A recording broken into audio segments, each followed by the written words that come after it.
The stars do not speak. For decades, we've listened.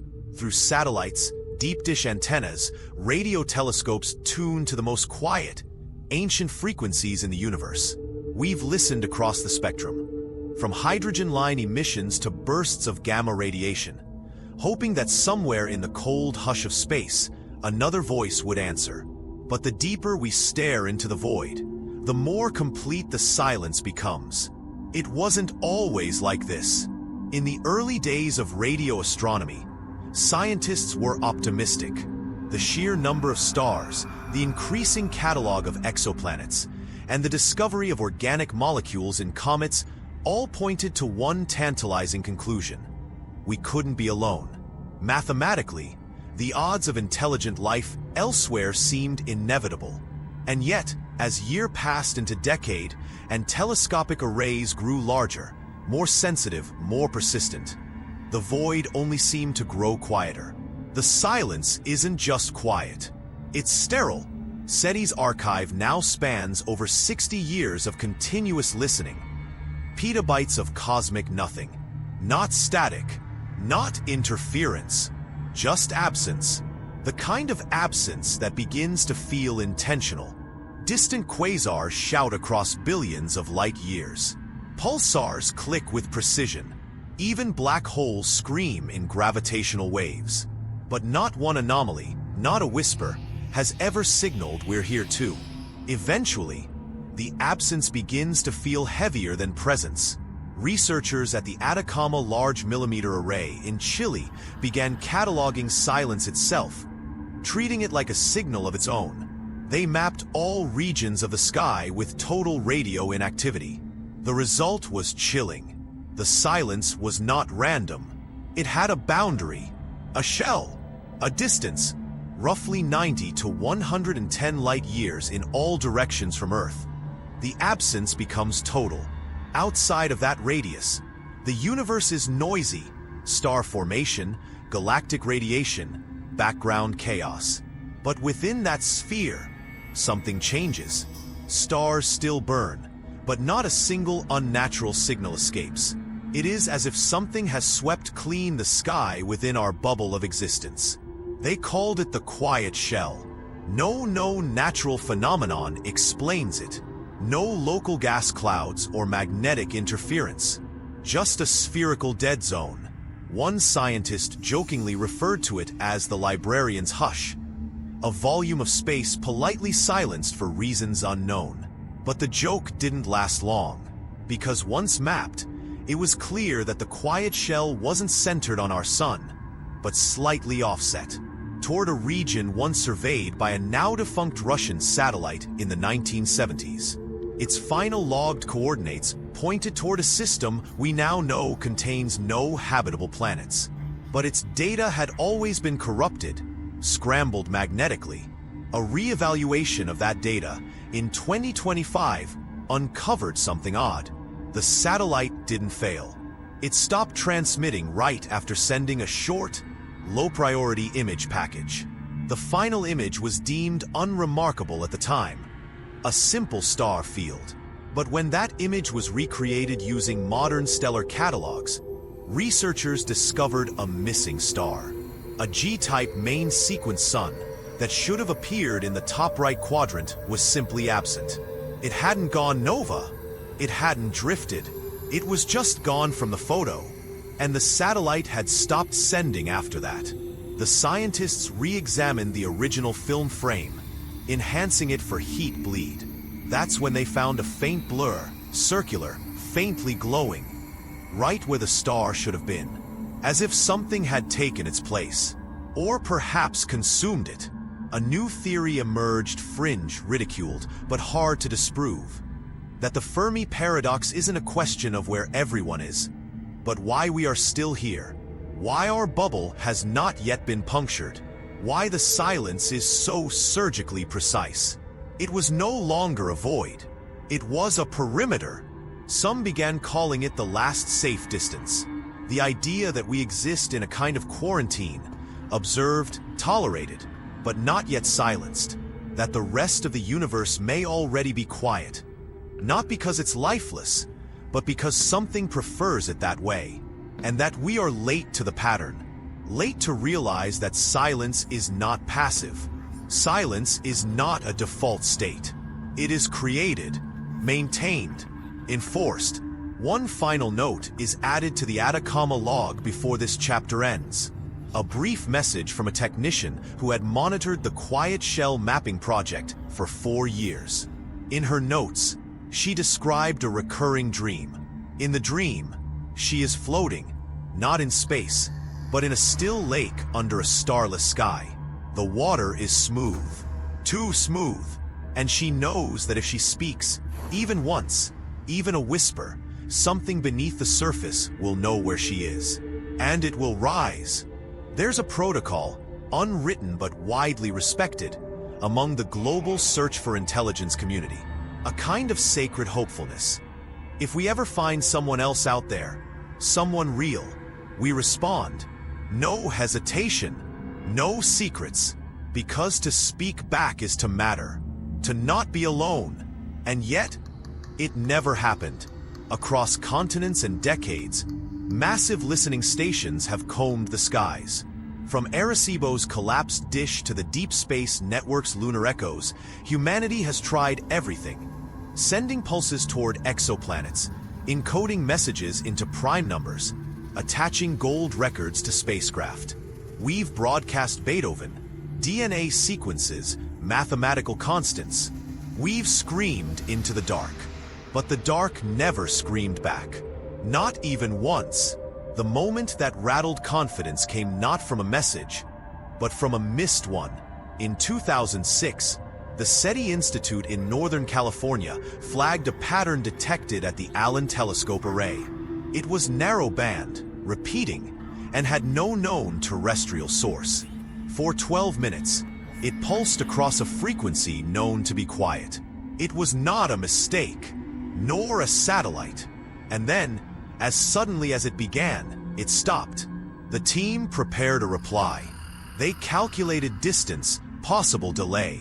They waited the expected interval for any bounce back or reply. But nothing came. Not that day. Not that year. Not in the 20 years since. It became known as the signal that didn't arrive. At first, it was chalked up to cosmic noise. An anomaly. The cosmos plays tricks after all. But one researcher, a Polish-born astrophysicist named Dr. Irina Misko, refused to let it go. She argued that the signal wasn't random, that it wasn't even meant for us. It was a probe, not in the traditional sense, not metal or solar paneled, but a scout, a message sent out not to contact, but to check, to listen, to verify whether our world was still noisy, still alive, still broadcasting. What troubled her was its duration, 12 minutes. When translated into binary pulses and adjusted for Doppler drift, the signal's rhythm matched Earth's sidereal rotation almost exactly. One full planetary turn, compressed and repeated, as if it were asking, "Is the light still on?" and then leaving when it confirmed it. Years later, a PhD candidate, reviewing archived SETI logs, found something stranger still. The Allen Telescope Array had recorded another signal with a nearly identical rhythm, 2 months before the famous detection. But it had come from the opposite side of the sky. It was the same check, from 2 points, as if triangulating Earth. What if it wasn't one probe, but many, or worse, one signal moving through the galaxy, checking each system for life signs, and then continuing on? A great filter not of physics, but of surveillance. Quiet systems survive. Loud ones do not.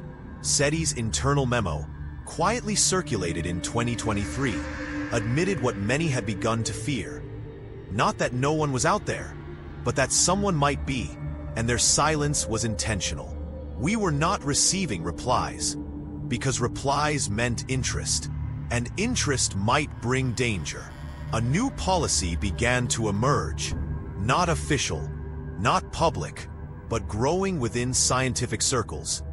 Do not respond to unverified signals.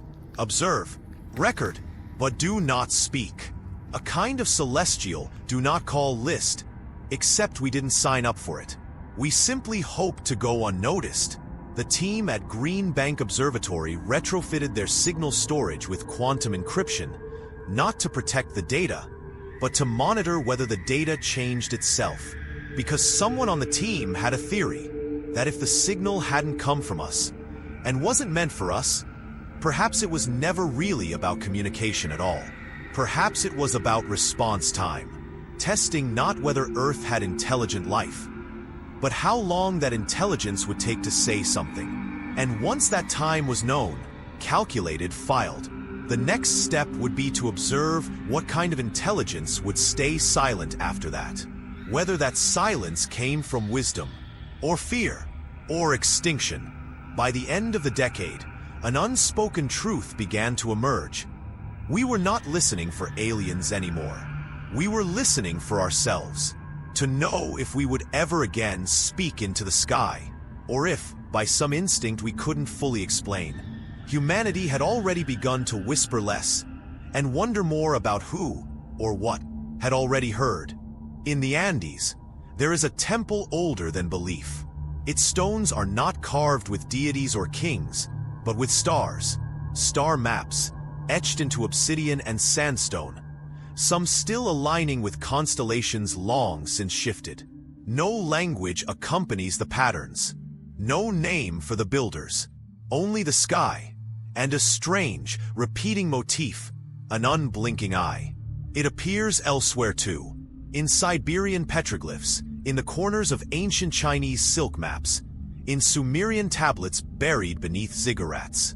Always the same shape, always oriented skyward, always alone. Historians dismissed it as archetypal symbolism. The human mind's need to assign sentience to the heavens.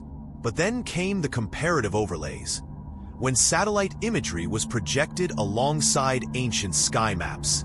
What had once been seen as coincidence began to take form. The constellations of today, warped backward through 30,000 years of stellar drift, began to match the etchings. Perfectly. The watchers, it seemed, had not been invented. They had been remembered.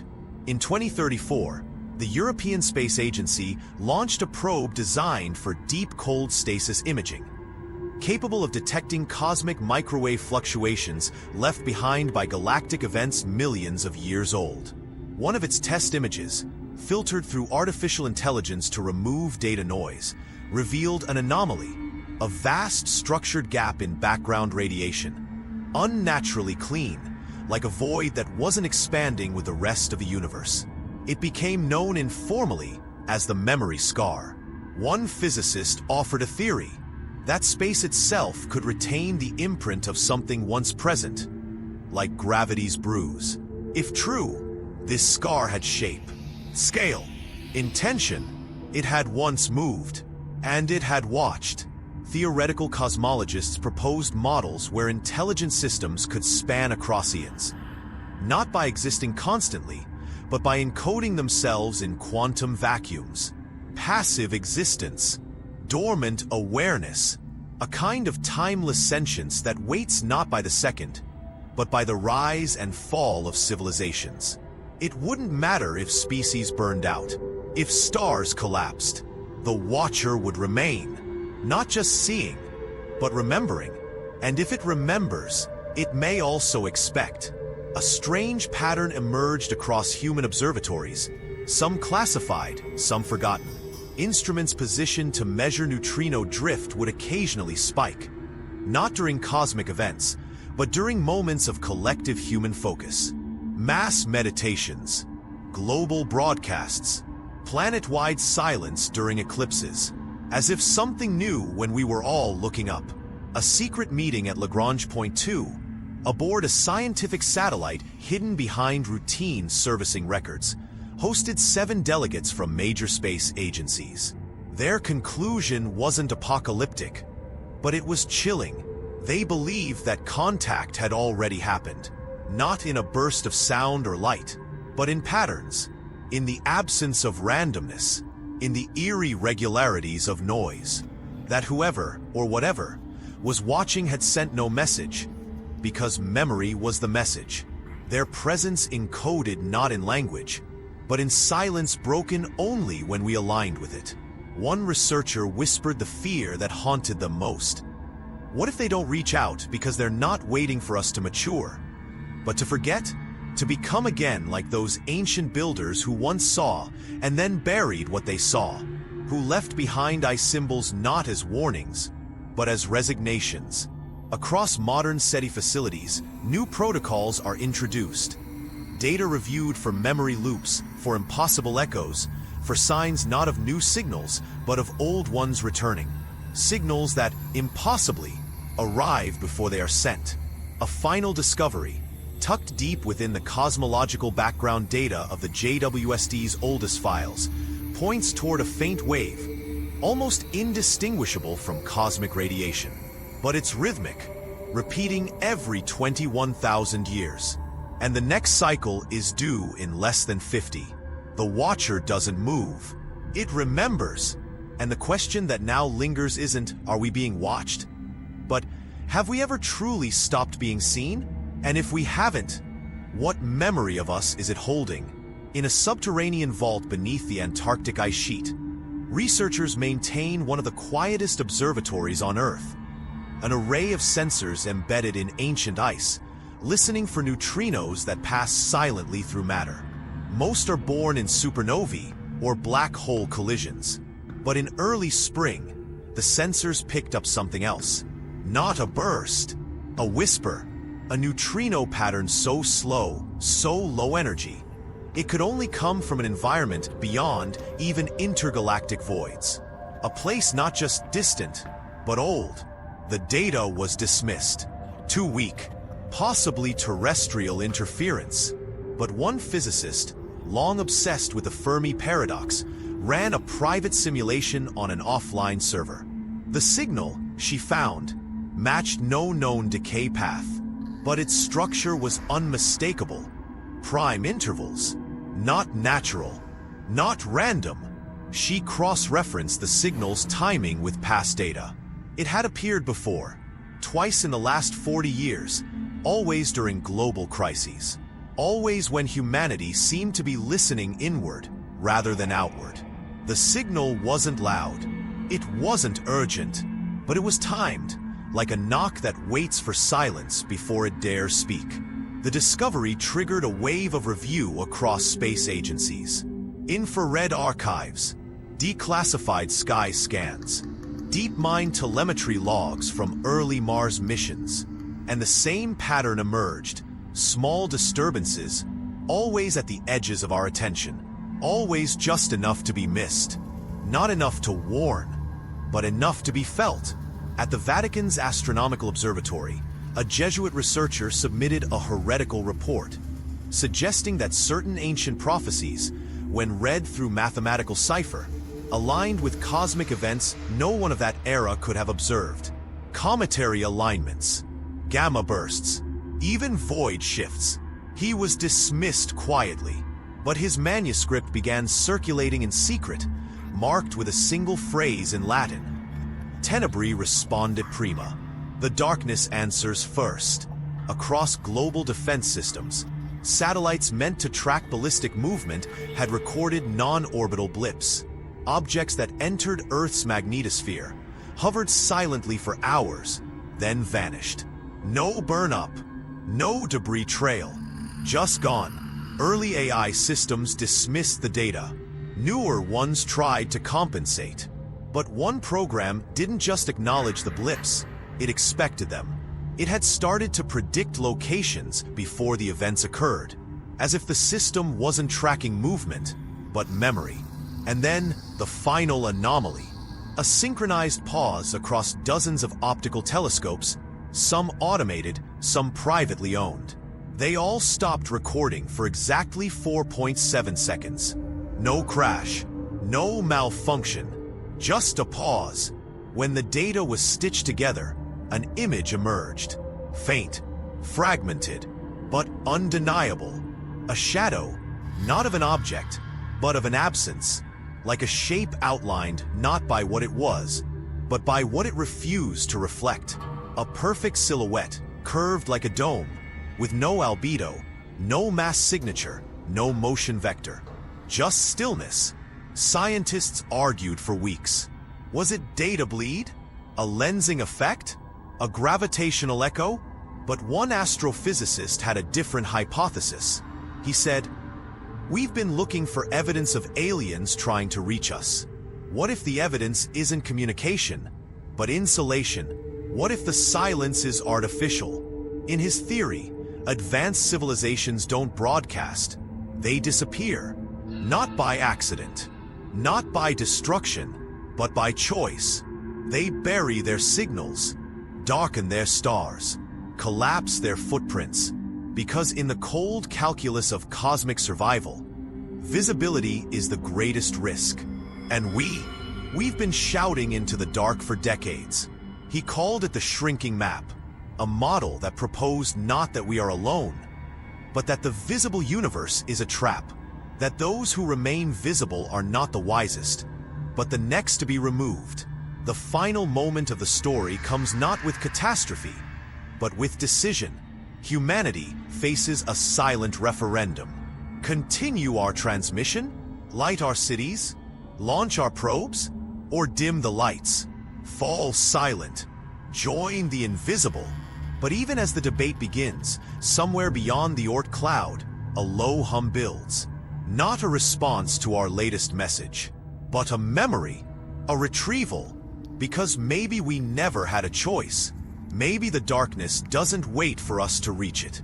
Maybe it remembers, and maybe it always answers first.